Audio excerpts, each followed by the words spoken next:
유튜브로 읽는 박정희 전기 13권 마지막 하루 해진 혁대.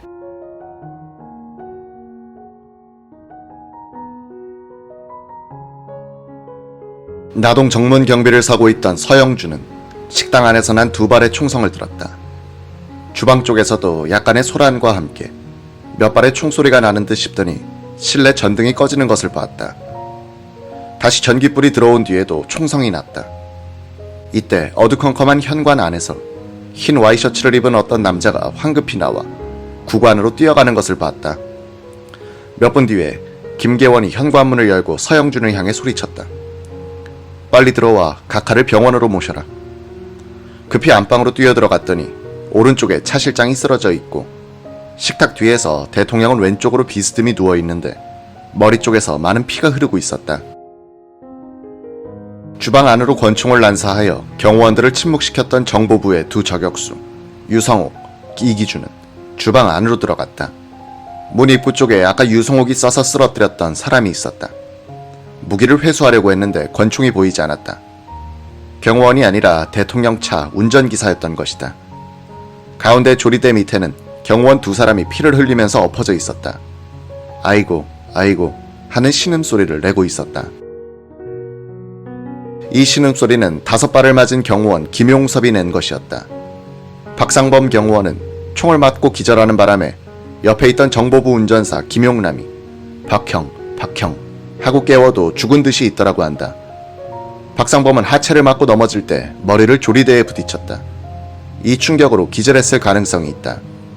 김, 박 두 경호원은 총을 뽑아들고 사격 자세를 취하다가 피격되어 쓰러졌기 때문에 권총이 두 경호원의 손 바로 앞 시멘트 바닥에 떨어져 있었다. 유성옥은 이 두 자로 권총을 주었다. 이때 현관 쪽에서 비서실장이 부르는 소리가 들려왔다. 운전수 아무나 하나 빨리 와. 유성옥은 운전사였다. 그는 주워올린 권총 두 자루 중 하나를 지하실에서 올라온 보일러공 강무홍에게 맡겼다. 나머지 하나와 원래 갖고 있던 권총을 허리춤에 차고 현관으로 달려가니 김계원 실장이 차 빨리 대라고 소리쳤다. 마당에 있던 대통령 승용차를 몰아서 현관에 바짝 댔다. 정보부 경비원 관리 책임자 이기주도 유성옥을 따라서 주방에 들어갔다가 안방 쪽에서 김계원 실장이 얘들아 어서 들어와 라고 소리치는 것을 들었다. 이기주는 안방으로 들어가려니 안이 컴컴하고 해서 겁이 났다. 주저하고 있는데 안방으로부터 사람의 두 다리가 시야에 들어왔다. 그 다리를 향하여 꼼짝마 라고 하면서 권총을 겨누는데 다리의 주인공은 차지철 실장임을 알게 됐다. 뚱뚱한 차지철은 넘어진 상태에서 눈을 뜨고서 한 손을 저으며 무슨 말을 하려고 하는데 들리지는 않았다. 이때 김계원 실장이 오더니 이리 줘. 각하 계신데 무슨 짓인가 하면서 이기주의 권총을 빼앗아 갔다.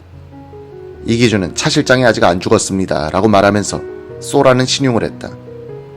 김계원은 이때까지도 대통령이 피격된 것을 몰랐다고 진술했다. 이기주로부터 권총을 빼앗아 호주머니에 집어넣고 보니 각하가 옆으로 쓰러져 있고 어깨 위 와이셔츠에 피가 벌겋게 물들어 있었다는 것이다. 각하부터 모셔. 이기주는 남효주 사무관과 함께 대통령 쪽으로 다가갔다. 김계원은 경비 초소에 있다가 불려들어온 서영준에게 빨리 각하를 업어라고 소리쳤다. 서영준이 등을 갖다 대니 김 실장과 이기주, 남효주가 대통령을 들어서 엎혀주었다. 이기주가 대통령을 뒤에서 받쳐들고 현관 앞으로 나왔다. 이미 현관 앞에서 유성옥이 슈퍼살롱에 시동을 걸어놓고 운전대에 앉아 기다리고 있었다. 김계원이 먼저 뒷좌석의 왼쪽에 타고 서영준은 대통령을 뒷자리 오른쪽에 누이니 김 실장이 머리를 받아 안았다. 서영준은 운전사 옆자리에 탔다. 김 실장이 소리쳤다. 빨리 분원으로 가자. 김계원 비서실장은 달리는 차 중에서 피 흘리는 대통령을 받쳐 안고서 앞자리에 탄 정보부 경비원 서영준에게 지시했다. 무선 전화로 11번을 돌려 사람이 나오면 수술 준비를 하라고 해. 서영준은 전화기를 여러 번 돌렸으나 응답이 없었다. 김 실장은 계속 돌려보라고 재촉했다. 그는 급하다 빨리 가자 라고 독촉하기도 했다. 서영준이 11번을 돌리고 있는 가운데 경복궁 동쪽 국군 보안사령부와 붙어있는 국군 서울지구병원 정문에 도착했다. 박정희는 차중에서 운명했다. 김계원은 그러나 차중에서 박정희가 숨을 거두는 순간을 의식하지 못했다. 김계원은 품에 안긴 상태의 대통령 얼굴을 보니 편안하고 상처도 없어 병원에 모시면 살릴 수가 있다고 생각했다. 그는 앞자리에 있는 정보부 경비원 서영준에게 계속 전화를 독촉하느라고 대통령의 생사를 확인할 경황이 없었다. 김계원의 표현을 빌리면 마음에 여유가 없었고 1분 1초가 바빴다. 유성옥은 차를 몬다고 신경 쓸 겨를이 없었습니다만 가느다란 신음소리는 들은 것 같습니다 라고 증언했다. 유성옥은 병원 정문에서 나 비서실장이야 하는 말을 듣고서야 뒤에 타신 분이 실장님인 줄 알았다고 한다. 저녁 7시 55분쯤 서울지구병원 임상병리과장 송계용 소령은 병원 현관 쪽에서 자동차 경적 소리와 함께 사람들이 웅성거리는 소리를 듣고 달려갔다. 세 사람이 들어오는데 한 사람이 등에 환자를 업고 자신의 양복 외투로 머리를 덮었다. 그 뒤를 따라서 키가 작고 뚱뚱한 사람이 고함을 지르면서 들어왔다. 송소령은 곧 김계원 비서실장임을 알아보았다. 군의관 있는 대로 다 나와. 수술 준비해. 아직 수술할 준비가 안 됐나? 뭘 하고 있나? 뛰어나온 송소령은 외과 군의관 정규형 대위와 함께 영문을 몰라 도대체 무슨 일입니까? 라고 물었다. 김 실장은 연거푸 이 사람 살려야 돼 라고만 소리쳤다. 송소령과 정 대위는 환자를 응급실로 데리고 가서 응급대 위에 누이고 맥박을 재면서 시계를 보았다. 환자의 시계도 풀어놓았다.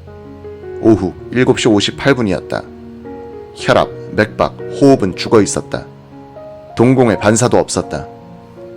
돌아가셨지만 최선을 다해보겠습니다. 정규영 대위가 말했다. 차를 주차시키고 들어온 유성옥은 의사들이 대통령을 인공호흡시키고 있는 모습을 보고는 저런 모습이면 각하로 보기는 어렵겠구나 하고 생각했다. 눕혀놓으니 얼굴이 퍼져서 다른 사람 같았다. 보안을 유지하라. 이곳 출입을 금지시켜라. 김계원 실장은 사망이 선고된 박정희의 시체를 둘러싸고 있는 군의관들에게 말했다. 그는 군의관들이 이 병원에 자주 온 대통령의 얼굴을 알고 있어 죽은 사람이 박정희임을 당연히 알게 되었을 것이라 생각하고 그렇게 말했다고 한다.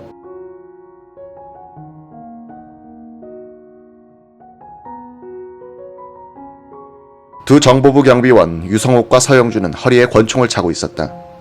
그 권총을 일부러 보이면서 둘러선 군의관과 위생병들에게 꼭 살려야 해요 라고 위협조로 말했다. 정규영 대위는 이우철 일병에게 심장 마사지를 하라고 지시했다. 이 일병은 환자의 가슴 위로 올라가서 두 손을 포갠 뒤에 왼쪽 가슴을 몇 차례 강하게 눌렀다. 동시에 정 대위는 수동식 인공호흡기 안부를 환자의 입과 코에 덮어 씌워놓고 공기 주머니를 눌러 공기를 허파로 밀어보냈다. 정 대위는 심장을 자극하여 박동시키는 강심제 에피네프린 20cc를 가슴에 주사했다. 심장 마사지도 다시 했다. 한 20분간 응급소생법을 실시했으나 결과는 회생불능이었다. 정 대위는 도저히 안 되겠습니다 라고 했다. 곁에 버티고 있는 두 감시자에게 송계용 소령은 돌아가셨습니다 라고 이야기했다. 이 사람이 누구십니까? 송소령의 물음에 두 감시자는 대답이 없었다. 며칠 뒤 군의관 정규영 대위는 합수부에서 조사를 받을 때 얼굴을 보고도 왜 각하인 줄 몰랐는가란 질문에 대해 이렇게 답했다. 병원에 들어왔을 때는 얼굴에 피가 묻어 있었고 감시자들이 응급처치 중에도 자꾸 수건으로 얼굴을 덮었습니다. 그리고 시계가 평범한 세이코였고 넥타이 핀에 맥기가 벗겨져 있었으며 혁대도 해져 있었습니다. 머리에 흰 머리카락이 약간 있어 50여 세로 보았습니다. 이런 여러 가지 사실로 미루어 각하라고는 상상도 할 수가 없었던 것입니다. 송소령은 피 닦고 사후 조치를 취해라고 지시했다. 위생병이 시체의 얼굴을 덮은 손수건을 치우려고 하니 두 감시자가 또 제지했다. 송소령이 사후 조치를 하지 않으면 시체가 부패한다고 달랬다.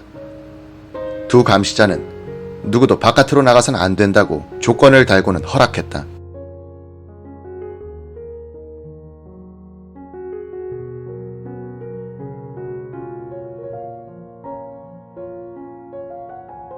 위생병 이우철과 이인섭 병장이 시체를 깨끗이 닦는 역할을 맡았다. 얼굴을 솜으로 닦는데 상처가 없었다. 그런데도 이상하게 손과 솜에 피가 묻어나오곤 했다. 이 일병은 천천히 시체의 머리를 더듬어 보았다. 오른쪽 귀 뒷부분에서 새끼손가락 하나가 쑥 들어갔다. 머리카락으로 덮여 잘 보이지 않았던 그곳에서 피가 조금씩 흘러내리고 있었던 것이다. 이 일병은 이곳을 다시 닦아내고 솜으로 틀어막았다. 시체에 와이셔츠를 벗겼다. 쇄골에서 약 15cm 아래 가슴에 총탄이 들어간 작은 상처가 나 있었다. 아래 등에 사출구가 있었다. 그런데 이상하게도 사출구의 와이셔츠는 뚫어지지 않았고 탄알도 보이지 않았다. 저녁 8시 국군 서울지구 병원장 김병수 공군 준장은 병원 당직 사령으로부터 응급 환자가 왔으니 빨리 나와달라는 연락을 받았다. 용산구 이촌동의 자택에서 택시를 잡아타고 병원에 도착하여 당직실로 갔다. 군의관에게 무슨 사고야 라고 물었다. 총기 사고입니다. VIP 같습니다. 어떻게 됐나? 익스파이어 했습니다. DOA입니다. 뭘 이런 걸로 날 불렀나? 그런데 누군가? 모르겠습니다. 누가 데려왔나? 비서실장님이 데려왔습니다. 응급실에 가보자. 김병수 원장은 공군 중장 김병수란 명찰이 달린 가운을 입고 응급실로 갔다. 침대 위에 있는 시체는 와이셔츠에 양복 바지였다. 이분들은 누구야? 김 원장은 옆에 서 있던 유성옥과 서영준을 가리키며 물었다. 군의관이 대신 답했다. 같이 온 분들입니다. 두 사람을 향하여 물었다. 이 사람 누구요? 모릅니다. 당신들은 누구요? 알 필요 없습니다. 그럼 소속은 어디요? 비서실 직원입니다. 두 사람의 기세에 눌려 더 추궁을 못한 김 원장은 군의관들로부터 그동안의 처치 과정을 듣고 직접 청진기를 가슴에 갖다 대어 사망을 확인했다. 이어서 시신의 주인공을 알아보려고 머리를 덮고 있는 수건을 벗기려 했다. 흰 수건은 피에 푹 젖어 있었다. 두 감시자는 얼굴의 한쪽씩만 보이도록 수건을 열어 보였다. 오래 관찰도 못하게 했다. 밤 8시 40분쯤 당번병이 비서실장님 전화입니다 라고 알려왔다. 원장실로 뛰어가는데 두 감시자가 붙었다. 어떻게 됐나? 김계원 실장의 목소리는 다급했다. 죽었습니다, 실장님. 이미 실장님이 데려올 때 사망했습니다. 그럼 정중히 모셔라. 예. 그런데 어디에 모시려나? 글쎄요. 저희 병원에 영안실이 없으니 어떻게 하죠? 그럼 각하방에 모셔. 그건 절대 안 됩니다, 실장님. 아무리 그렇지만 각하방에 어떻게 아무나 모십니까? 그럼 어떻게 하려나? 우리는 어쩔 수 없죠. 그래, 알았다. 하여튼 김 장군이 책임지고 정중히 모셔라.